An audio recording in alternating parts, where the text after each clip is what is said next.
You think too much, Danielle. Just play the luck of the dice. It's just about randomness as much as it is about the decisions that we make. A metaphor for the quantum reality of this world, don't you think? I can get there, Aram. Come, play. My best student. PhD at 22. Research fellow. Promising, yes? But what are you doing with this moment of life? You are so obsessed with death. What if this is the only life you ever have? Don't you once say that life is a preparation for death? That both life and death are a continuum, one to the other?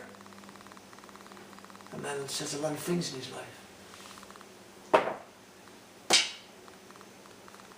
What I'm saying to you now is that such ideas are bringing you to a very dangerous path.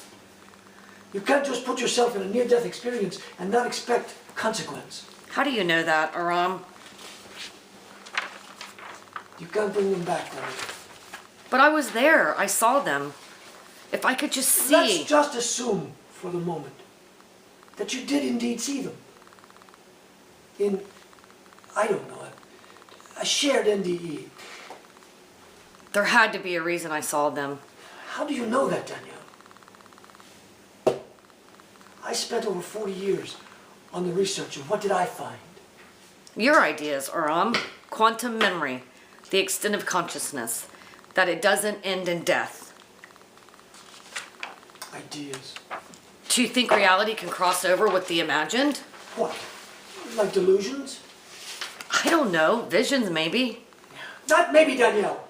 You either know or you do not know. There's no point in hiding it from me. I know you're doing the near-death experiments. Are you seeing the archetypes? It's just a voice. But somehow, I don't know, I trust it. Why? And the vision, the voice, it was there, as if to help me see. Not to control what I saw, only to help me. And what of the vision? I'm not entirely sure, but I think it has to do with accepting the reality of what actually is. You know what I mean. Sometimes, truth is easy to accept, but there are times when we prefer to look the other way. It's the pain, Danielle. The burning pain of truth. Do you think that's what the voice was trying to teach me? You must be careful with the archetypes. They are not always what they seem. What do you mean? Just an idea. Years back, when I was doing my research, it's no matter. Do you remember the story of Hodja and the lost ring? It seems that Hodja was crawling around in his basement and accidentally dropped his ring, but found it was too dark to find. So Hodja went to the front of his house and began to look for the ring there. His neighbor noticed this and asked Hodja, what is it you look for? Hodja says, I lost my ring in the basement. The neighbor is puzzled by this and asks Hodja, why do you not look for the ring in the basement? Hodja looks at his neighbor and says, because it is too dark to find in the basement.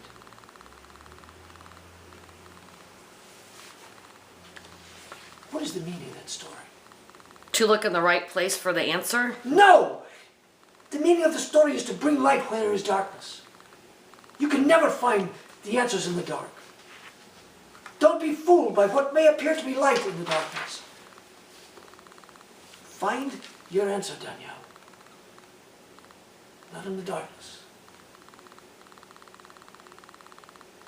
but in the light.